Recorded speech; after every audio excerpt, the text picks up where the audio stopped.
Hi అండి. Hi. సినిమాల్లో పనిచేసేవాళ్ళు మగవాళ్ళు, ముఖ్యంగా మగవాళ్ళు డైరెక్టర్లు కావచ్చు, యాక్టర్లు కావచ్చు, టెక్నీషియన్స్ కావచ్చు, ఎవరైనా సరే వయసులో ఉన్నప్పుడు పనులు చేయటం మొదలు పెడతారు. సినిమాలో ఏదో ఒక కెరీర్ తీసుకోవటం, ఏదో ఒక డిపార్ట్మెంట్లో వాళ్ళకేదో అదృష్టం కలిసి వస్తే కొంచెం పేరు ప్రఖ్యాతులు వస్తాయి, డబ్బులు వస్తాయి. డబ్బులతో పాటు డబ్బులు చేరిన తర్వాత ఏం చేస్తారంటే అమ్మాయిల్ని పటాయించడం, అమ్మాయిల్ని బ్లాక్మెయిల్ చేయటం, అమ్మాయిల్ని ఎమోషనల్గా వాళ్ళని ఏదో రకంగా వాళ్ళ కంట్రోల్లో పెట్టుకోవటం చేసుకుంటూ ఉంటారు. కానీ ఇదంతా జరిగిపోతూ ఉంటుంది. ఒక పీరియడ్ ఆఫ్ టైం అలాగూ వాళ్ళ వాళ్ళకు కూడా తెలియకుండా వాళ్ళ వాళ్ళ టైం గడిచిపోతూ ఉంటుంది. తీరా కళ్ళు తెరిచి చూసేసరికి ముసలి తొక్కులైపోతారు. ముసలి ముండమోపి మొహాలు వేసుకుని తిరుగుతారు. జుట్టు అంతా ఊడిపోతుంది, బుగ్గలన్నీ ఎండిపోతాయి అని దగ్గి చచ్చిపోతూ ఉంటారు. అయితే అప్పుడు గుర్తొస్తుందనమాట. పెళ్ళాం గుర్తొస్తుంది.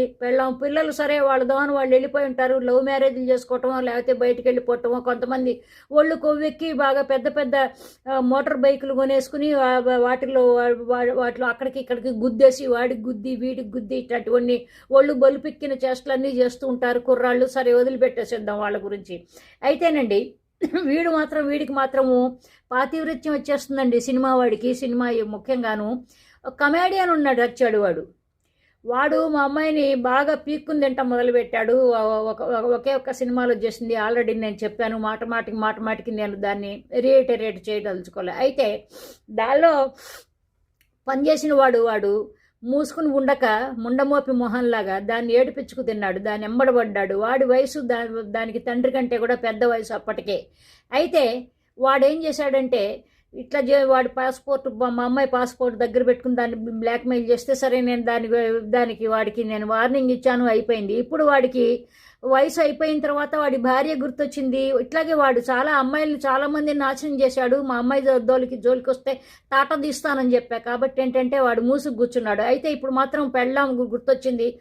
పెళ్ళాంట తనకు పెళ్ళాం రంభగా లాగా కనిపిస్తుందిట. తన పెళ్ళాం అంటే తనకు చాలా ఒక గొప్ప అసలు పూజనీయురాలట. అన్ని పిచ్చివాగుడంతా వాగుతున్నాడు. ఎందుకంటే ఈ ముసలితనంలో యువత రానివ్వదనమాట. వాడికి కూడాను రొమాన్స్ చేయడానికి ఓపిక ఉండదు, శరీరం సహకరించదు. కాబట్టి అప్పుడు పెళ్ళాం గుర్తుంది అన్నమాట. ముండమోపి మొహాలు వేసుకుని, బోడి ఉండు మొహాలు వేసుకుని, బోడి ముండ మొహాలు వేసుకుని వేషాలు వేస్తూ ఉంటారు. అప్పుడు సోషల్ మీడియాలో చెప్తూ ఉంటారు, అబ్బో నేను అంత పతివ్రతని ఇంత పతివ్రతని. బై అండి, లవ్ యూ ఆల్, బై.